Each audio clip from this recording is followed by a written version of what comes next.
Duel seru antara Persib Bandung menghadapi PSM Makassar kemungkinan tak bisa dihadiri supporter tim tamu.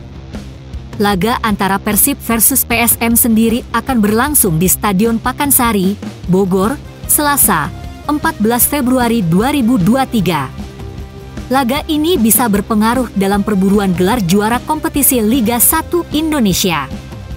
Pasalnya, kedua tim saat ini bersaing di papan atas klasemen sementara. PSM ada di puncak klasemen dengan 47 poin dari 23 pertandingan. Maung Bandung, julukan Persib, membuntuti dengan raihan 46 poin dari 22 laga.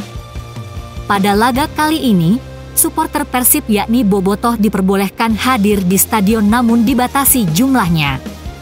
Sementara itu, untuk supporter tim tamu PSM Makassar sebaliknya, tidak diperbolehkan hadir. Supporter PSM Makassar kecewa tidak boleh hadir mendukung tim kebanggaannya saat menantang Persib Bandung.